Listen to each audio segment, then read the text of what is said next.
Thank you. Thank you for the introduction, and thank the organizers for this very compelling and very immersive conference.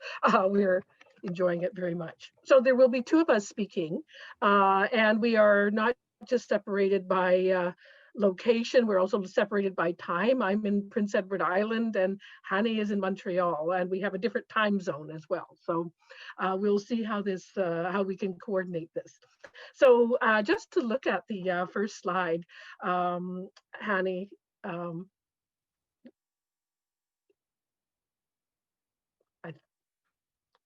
okay, so I'm just going to start us off here.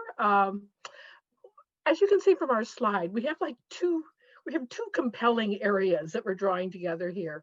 Immersive ethnography, a term used by Elsbach and Kramer, and participatory visual methodologies, which I know you've had Liz Miller earlier today, but really the idea of engaging community-based research using tools such as photography and photo voice, cell filming, or the uses of mobile technologies to create images, digital storytelling. And our piece is really around how to understand this work within the context of immersive research and technologies.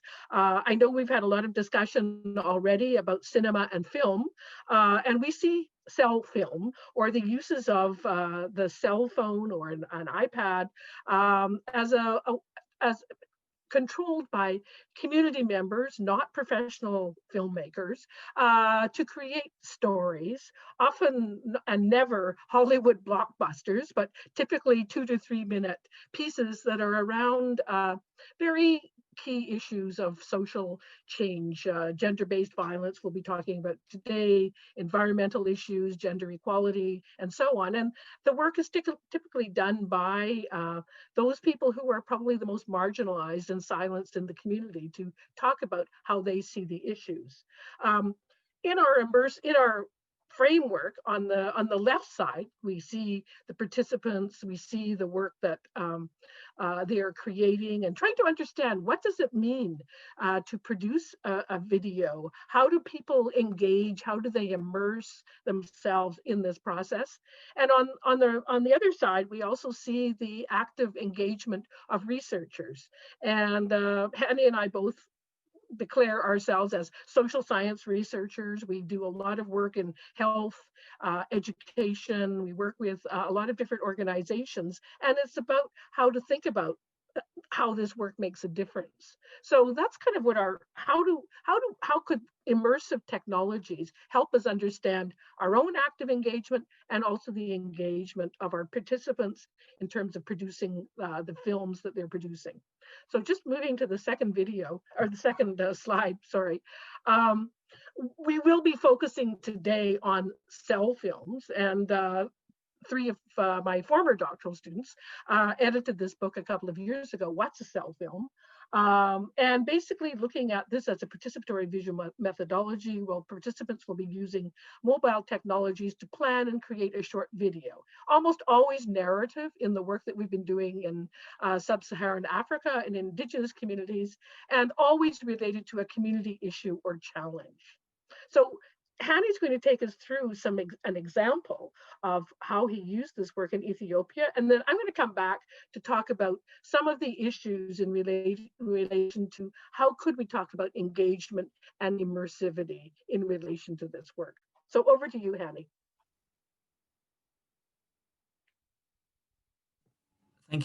Thank you very much, Claudia, and hi everyone.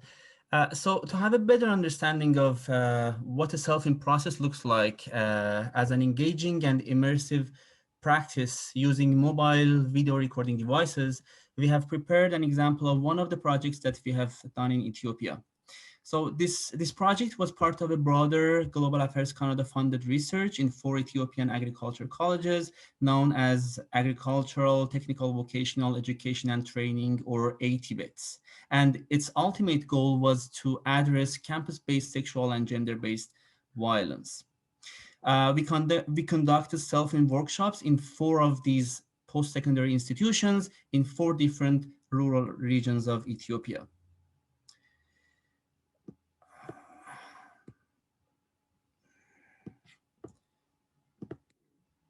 So, as it can be seen in this table, in total 81 college students and 22 college instructors were engaged in in our self-film process. Since participants worked in groups to make self-films, in total we ended up having 17 self-films created by 103 participants. And of course, we had both females and males among the participants, though the number of females were less than males. So a little bit about the self-filming process. This chart shows different steps of our self-filming workshops. Obviously, it starts with an introduction and outlining the objectives of the workshop and reminding some ethical concerns and grouping the participants. But participants' actual interaction starts with brainstorming on a prompt or a question, which usually is a community issue or challenge. The participants brainstorm in their groups and make a list of issues based on the prompt. In these workshops, our prompt was gender issues or gender equity in my college. Then the group selects one of their own listed issues to make a self-film for it. But before filming, they need to think about the film story and incorporate their story ideas into a storyboard. This is called storyboarding step. As you see in the sample of a storyboard, it includes a topic for a film. Then the film script or story is broken down into different scenes, which might happen in different locations. Here, usually we recommend participants to draw the scenes as well as writing them. And the last box on the storyboard is reserved for credits. The next step is to turn this storyboarding into actual film by filming. After filming, there is a screening step in which participants look at their own self-films, and then we have group discussion and reflecting on the films that, in our case, all try to address gender issues in the 80 vet colleges from the eyes of participants. So in the next slide, I'm going to show you a sample of one of these self-films.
Okay. So I think it's over to you, Claudia. Okay, sure. So I don't know if you can imagine yourself immersed as an audience in this piece. They're very short. But if you had been the producer and the filmmaker of this, and you'd spent a whole morning or a whole day producing this particular piece, I think that's where we You want to just go back one, Hani? Go, Hani, just go back to the previous slide. Yeah, I think that's where we see these various ways of trying to think about what does engagement look like. I've been working on this for a long time in terms of these various cell films in different communities, and increasingly, I've tried to think about like how do you describe this process? So I've just got 4 pieces here that I'll say a tiny bit about. On the first day, we heard about the kind of this idea of narrative impact, and I think the work of Louise Rosenblatt and Victor Nell on the aesthetic response to being lost in a book is something of what people tell us about what it's like to make a film and to be engaged this way. We're also very interested in the work on multimodalities of Gunther Krass and Carrie Jewett on the choices that filmmakers make around sound and location and who's going to play the parts and what kinds of dialogue is going to take place. And this is often done over and over again. So the multimodalities, I think, allow us to think about this work in terms of deep engagement. And of course, Sarah Ahmad's work on affect theory and how do we think about affective attunement? How do we think about the absolute emotional involvement of the participants? But also, they watch the films themselves, and so what does it mean to see yourself on this screen, having addressed this really, really important issue? And we're also looking at the idea of haunting. I know Susan Sontag has written about the haunting image, but Avery Gordon's work, I think, is also very useful on thinking about this. And finally, the idea of flow, looking at change, and the well-known work of Csikszentmihalyi, the positive psychologist who looks at flow. So how do we look at this work? So these are all, they're not competing models. I think they're very much complementary, but I think taken as a whole, they help us think through what's happening viscerally, what's happening emotionally, what's happening in terms of this collective engagement, but as well as individual engagement. I mentioned earlier that we are social scientists who are always looking for evidence. How does something work? So on our next slide, we just have a couple of ideas around evidence for engagement, evidence for immersivity. And the top picture where I say picturing engagement is actually not from that project, but from another project. But we always take a lot of photographs when people are working. And this idea of how do you picture engagement? And how would we know engagement if we recognized it? Would we recognize immersivity? And so alongside all of the data that we ever have from the cell films and what people say, we also have a lot of images of what that kind of engagement would look like. I mentioned that we do lots of screenings. So what does it mean to look at your own work? And then, of course, finally on how do researchers, I mentioned researchers at the beginning, what do our field notes look like? And I've started collecting researcher autoethnographies about, I'm with the participants, but I'm also watching these films over and over again. I'm also screening them at conferences like this one. So what does it mean to be immersed as a researcher? I'll turn it back to Hani, who's just going to take us into a couple of promising directions in this area, and then we'll be finished.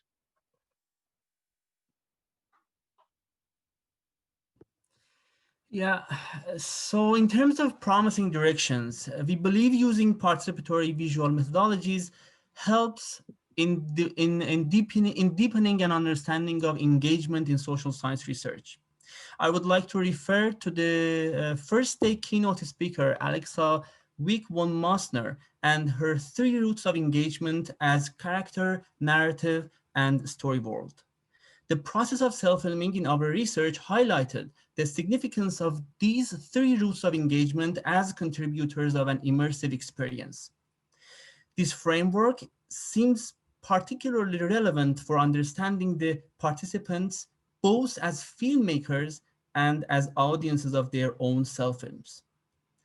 As another promising area, participatory visual methodologies perhaps can contribute to practicing to what is called empathic sociology. In this framework, empathy enhances understanding of others' feeling and the issues they are suffering from. As Walker says, and I quote, "There is a certain universalism inherent in the process of empathy."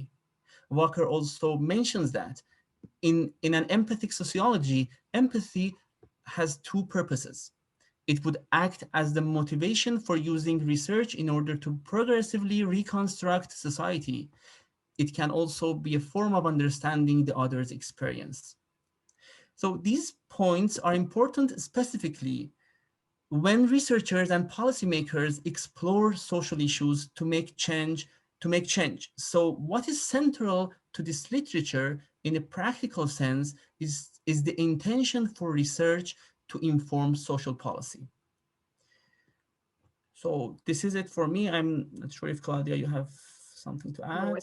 I think our time is up. Okay, so yeah, that's it Thank you. for us.